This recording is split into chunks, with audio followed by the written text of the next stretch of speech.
물론 보험은 필요합니다. 그런데 정말 필요하지 않은 보험을 무분별하게 마구 가입한다면 어떻게 될까요?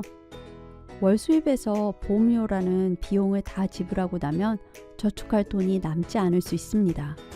현재 쓰고 싶은 돈도 모자랄 수 있습니다. 사람들은 불안한 마음에 보험을 가입합니다. 가입할 때는 일단 불안한 마음에 가입을 하고 몇 달 보험료를 내다 보면 경제적인 부담을 느끼기 시작합니다. 그리고 나서는 해약을 결정하기도 합니다.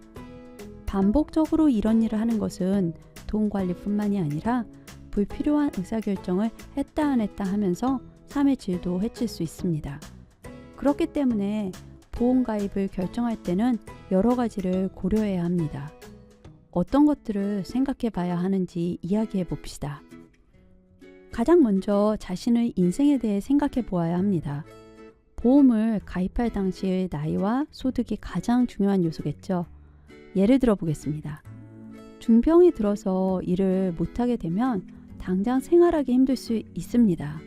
이런 경우 보험은 치료에 필요한 비용을 지불해 주기도 하지만 병으로 인해 얻지 못하는 수입을 대신 주기도 합니다.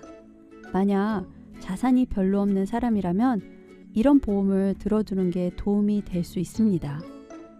어느 정도 자산을 모았다면 수입을 대신 주는 항목이 없는 보험으로 바꾸는 편이 좋습니다. 병이 들었을 때 생활비는 자산에서 해결할 수 있다는 판단이 들면요. 왜냐하면 이런 혜택을 모두 다 주는 보험은 아무래도 보험료가 비싸기 때문입니다.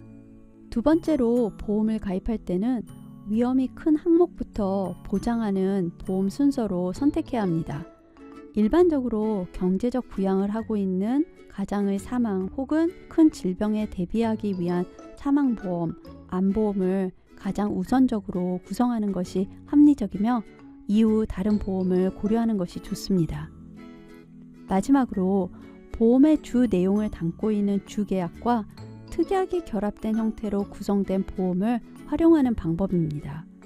주계약은 가장 중심이 되는 보장 내용이고 특약은 주계약에서 보장이 되는 것 이외에 부족한 항목에 대한 보장을 선택할 수 있게 해줍니다.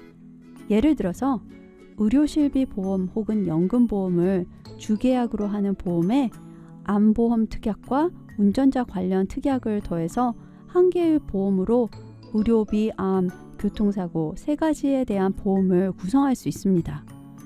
특약을 활용하면 여러 개의 보험에 가입하는 것보다 낮은 보험료로 다양한 방면을 대비할 수 있다는 장점이 있습니다.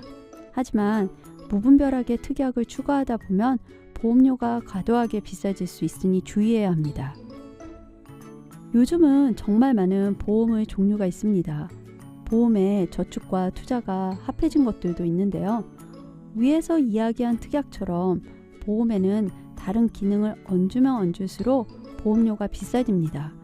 특히 보험 상품에 투자 상품을 결합한 것은 투자 상품의 운용 때문에 보험료뿐만이 아니라 엄청난 수수료도 꽁꽁 숨어 있는 경우가 많이 있습니다. 보험과 저축, 투자는 따로 다른 상품을 이용하는 편이 수익률이나 수수료 측면에서 유리한 경우가 많습니다. 보험 가입을 계획할 때는 가입한 보험이 지원하는 항목을 명확하게 이해하고 혜택이 중복되지 않도록 해야 합니다. 또한 과도하게 많은 보험료를 지출하고 있지 않는지 파악하는 것이 굉장히 중요합니다. 같은 위험에 대한 보장을 제공하는 보험 상품이더라도 보험회사에 따라 보험료, 보장 수준, 보험금 지급 등의 기준이 다를 수 있습니다. 그렇기 때문에 보험에 가입하기 전에는 다양한 회사들의 상품을 비교하는 공부가 중요합니다. 일반적으로 가장 적절한 수준의 보험료 지출은 월 평균 소득의 8에서 10% 수준입니다. 아이들이 있는 가정이라면 맞벌이를 하더라도 외벌이로 돌아설 가능성을 배제할 수 없기 때문에 자녀의 보험료를 포함한 가족 구성원의 보험료가 외벌이 소득의 10%를 넘어가지 않도록 하는 것이 좋습니다.